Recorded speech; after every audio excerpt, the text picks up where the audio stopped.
তারা কেন খেলে? ইরান দেখলাম যে ফুটবল বিশ্বকাপ খেলতে যাওয়ার আগে কোরআনে চুমা দিয়া যাচ্ছে খেলোয়াড়রা। কোরআনে চুমা দিয়া বিশ্বকাপ ফুটবল খেলতে যাওয়া মানে কোরআনে চুমা দিয়া জেনা করতে যাওয়া, কোরআনে চুমা দিয়া জুয়া খেলতে যাওয়া, কোরআনে চুমা দিয়া মদ খাইলে কি হয় ওইরকম হবে। হারাম কাম আপনি হালাল কোন বিসমিল্লাহ বলে শুরু করলে হবে নাকি? এই খেলাটাই তো জুয়ার এক আসর, উন্মাদনের এক আসর, নারী প্রদর্শনীর এক আসর, হারামের এক আড্ডাখানা, অশ্লীলতার এক আড্ডাখানা। ইসলামে এই যে কাজগুলো হারাম করা হয় সবই তার ভিতরে আছে। এরপরে এটা বৈধ হয় কিভাবে? আসুন আমি কয়েকটা যৌক্তিক কথা বলে আপনার সামনে পেশ করছি। বর্তমান যে ফুটবল বিশ্বকাপ শুরু হয়েছে এর ভিতরে কতগুলো কারণ এটা হারাম। এক, যে সকল খেলোয়াড়রা খেলাধুলা করে তাদের বেশিরভাগই হাফ প্যান্ট পরে খেলে, অথচ একজন মুমিন হোক আর কাফের হোক, পুরুষ হলে নাভি থেকে হাঁটু পর্যন্ত রেখে রাখা ফরজ। তাহলে সতর যে খোলা রাখলো, যে খোলা রাখছে সে হারাম কাজ করছে, যে তারে দেখছে ও তো হারাম কাজ করছে। 2 নম্বর, জুয়া এবং বাজির সম্পৃক্ততা। জুয়ার কথা বলেছে, জুয়ার সংজ্ঞাটা কি? আসেন, আপনি ব্রাজিলের সমর্থক, আমি আর্জেন্টিনার সমর্থক। সেলিম ভাই ব্রাজিলের, আমি আর্জেন্টিনার। উদাহরণস্বরূপ সেলিম ভাই বললো যদি ব্রাজিল জেতে তা আমি আপনার 5 কেজি মিষ্টি খাওয়াবো, আমি আর্জেন্টিনা দিলাম 5 কেজি মিষ্টি খাওয়াবো। এটা কি বলেন তো? এটা কি? জুয়া। তাহলে জুয়ার সম্পৃক্ততা এটা কি শুধু পার্সোনাল নাকি সারা বিশ্বব্যাপী এটা চলছে? টিম ক্রয় করে তারপরে এগুলো করা হয়। জুয়া আর বাজির সম্পৃক্ততা যা ইসলামের সম্পূর্ণ হারাম। তারপরে 3 নম্বর, ফরজ ইবাদতে ঘাটতি।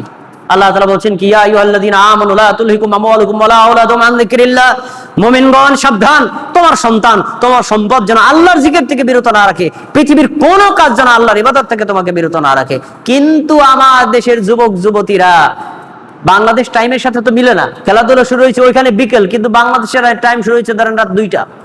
রাত 2টা থেকে ফজর পর্যন্ত তারা দেখবে ফজরের নামাজ শেষ, দিনের বেলা কাজ শেষ, লেখাপড়া শেষ। কিভাবে এটা বৈধ হয় আমাকে বুঝান। কোন যুক্তিতে এই খেলা দেখা হারাম হবে না আমাকে বুঝান। ইবাদতে ঘাটতি, এই খেলাধুলা দেখতে গিয়ে যারা ইবাদতে ঘাটতি করে, আল্লাহর ফরজ ইবাদত সালাত সিয়াম অন্য কোনো আমলে ঘাটতি করবে, তা তো স্পষ্ট হারাম, এতে কোনো সন্দেহ নাই। আর এর মধ্যে তা আছে। 4 নম্বর, চরম সময় এবং অর্থের অপচয়। সময়ের অপচয় কেন? মানুষের জীবনে আল্লাহর দেওয়া যতগুলো নিয়ামত তার ভিতরে শ্রেষ্ঠ নিয়ামত হলো সময়। সময়ের উপর আর কোনো মূল্য কিছুই নেই।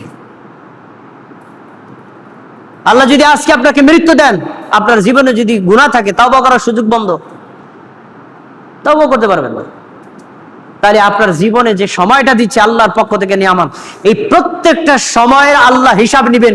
আপনি সময়টাকে আল্লাহর ইবাদতে ব্যয় করবেন, আল্লাহর জিকিরে ব্যয় করবেন, কিন্তু আপনি এই সময়টাকে অযথা অপ্রয়োজনীয় ফুটবল খেলা, ক্রিকেট খেলা, এলিয়ে পেশাল পারা, এগুলোর বিষয়ে সময় নষ্ট করছেন। প্রত্যেকটা সময়ের আল্লাহর কাছে হিসাব দিতে হবে। তারপরে অর্থের অবস্থা, টাকার অবস্থায় কি? এই যে একটু আগে যে বললাম, বাংলাদেশের এক পাগল জমি বিক্রি করে 7.5 কিলোমিটার আর্জেন্টিনার পতাকা বানাইছে। এটা আমি পাগল কম না, কি কম করা হয়? নবী তো কইছে শুকর আর বানর, আমি পাগল কইলাম, আমি তোর কম কইছি? পাগল না এগুলো? তাহলে আপনি যে আর্জেন্টিনার পতাকা বানালেন, জার্মানির পতাকা বানালেন, ব্রাজিলের পতাকা জানেন, ওরা জাতীয়তা কি জানেননি? মুসলমান। ওরা কি মুসলমানদের সহায়ক, সমর্থক, মুসলমানদের জন্য কল্যাণকামী? ওরা মুসলমানদের ধ্বংস চায়।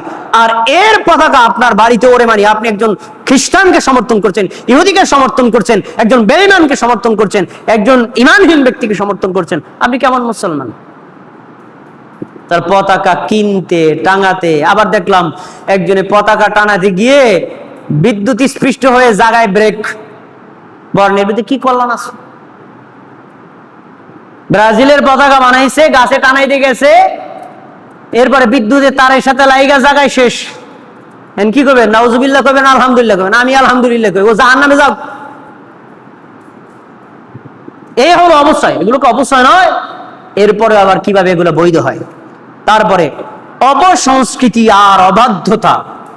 বাংলাদেশে এরকম একটা যদি আসর তৈরি হতো তাহলে দেখতেন বিদেশে মানুষের আগমন, মদের সয়লাব, ইয়াবার সয়লাব, আর নারীদের যে দেহ প্রদর্শনী দেখতে পারতেন হারাম কাকে বলে। আর এই খেলায় শুরুই তো হয় নায়ক নায়িকাদেরকে দিয়ে, গান বাজতে দিয়ে শুরু হয়। এবার এটার জায়েজ হয় কেমনি? তাহলে অপসংস্কৃতি, অবাধ্যতায় ভরপুর এই খেলাধুলা, ইসলামে এটা কোনোভাবেই অনুমোদন হতে পারে না। সবশেষ ভাইরা আমার, আমরা এলাকার যুবকরা যদি টিম তৈরি করে খেলাধুলা করি, লেখাপড়া ঠিক রাখি, আসরের পর আসর সালাত আদায় করতে খেলতে চলে যাই, মাঠে খেলাধুলা করলাম, দুই পক্ষ খেলাধুলা করলো, এক পক্ষে বিজয়ী হলো, আমরা আনন্দ ফুর্তি করে চলে আসলাম, আবার এসে মাগরিব নামাজ পড়লাম, জায়েজ। তাতে কি হয়? শরীরের উপকার, সুস্থ বিনোদন আর মানসিক বিকাশ, ওকে। কিন্তু এইটাকে কেন্দ্র করে আপনি ওই খেলাধুলাকে জায়েজ বলতে পারবেন না, কারণ ওইখানে তো আপনার শরীরের কোনো চর্চাই হয় নাই, ওখানে তো আপনার কোনো বিনোদনই হয় নাই। এক পক্ষে জিতছে আর হারছে, আপনি এখানে বইয়া নাচতেছেন। এটা কেমন জানেন? একটা ছাগলের 3টা বাচ্চা। একটা ছাগলের কয়টা বাচ্চা? 3টা বাচ্চা।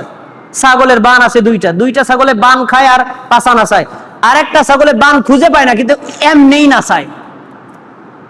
তো যারা মেক্সিকোতে ফুটবল খেলা শুরু হয়েছে, যারা বাংলাদেশে বলে নাচে, এরা ছাগলের 3 নম্বর বাচ্চা। এরা না আছে খেলাধুলার স্টেডিয়ামে, না আছে খেলাধুলার অংশগ্রহণকারী, না আছে খেলাধুলার কোন প্লেয়ার, ও এখানে বসে না আছে।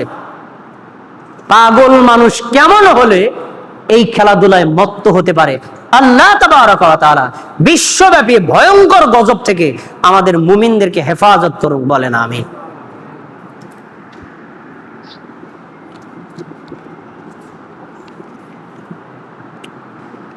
إن الحمد لله نحمده ونستعينه ونستغفره ونؤمن به ونتوكل عليه ونعوذ بالله من شرور أنفسنا من يهد الله فلا مضل له ومن يضلله فلا هادي له وأشهد أن لا إله إلا الله وأشهد أن محمدا عبده ورسوله فيا أيها المسلمون قال الله تبارك وتعالى في القرآن المجيد أعوذ بالله من الشيطان الرجيم بسم الله الرحمن الرحيم إن الله وملائكته يصلون على النبي يا أيها الذين آمنوا صلوا عليه وسلموا تسليما اللهم صل على محمد وعلى آل محمد كما صليت على إبراهيم وعلى آل إبراهيم إنك حميد مجيد اللهم بارك على محمد وعلى آل محمد كما باركت على إبراهيم وعلى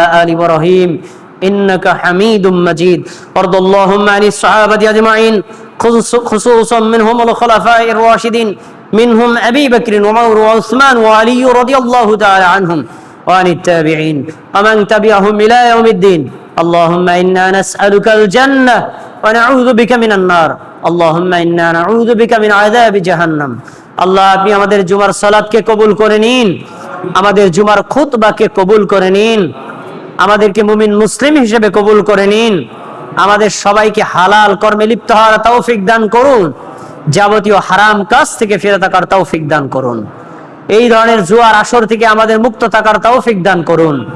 বিশ্বকাপ ফুটবল খেলার যে ভয়ঙ্কর রূপ, এগুলো থেকে আমাদেরকে, আমাদের পরবর্তী প্রজন্ম, আমাদের সন্তান সন্ততিদেরকে হেফাজতে রাখুন।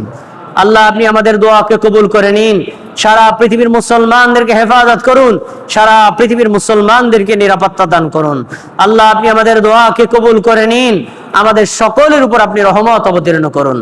আল্লাহ আমরা যারা অসুস্থ আমাদের সবাইকে সুস্থতা দান করুন, আমাদের মা বোনরা যারা অসুস্থ তাদেরকে সুস্থতা দান করুন, তাদের সবাইকে এই দ্বীনের উপর অটল অবিচল থাকার তৌফিক দান করুন। আমাদের মুসল্লিদের মধ্যে 2 জন অসুস্থ, দোয়া চেয়েছেন, আল্লাহ তাআলা তাদের সবাইকে দ্রুত সুস্থতা দান করুন। আল্লাহ আপনি আমাদের দোয়া কবুল করে নিন, আমাদের মধ্যে যারা কবরবাসী তাদের সকলের কবরের আযাব মাফ করে দিন, তাদের সবাইকে জান্নাতুল ফেরদাউস দান করুন। আল্লাহ আপনি আমাদের দোয়াকে কবুল করে নিন, বাইতুল আমান সালাফি জামে মসজিদকে কবুল করে নিন, এই মসজিদে যারা মুসল্লি, মসজিদে যারা দান সাদকা করে তাদের সকলের দান সাদকাকে কবুল করে নিন।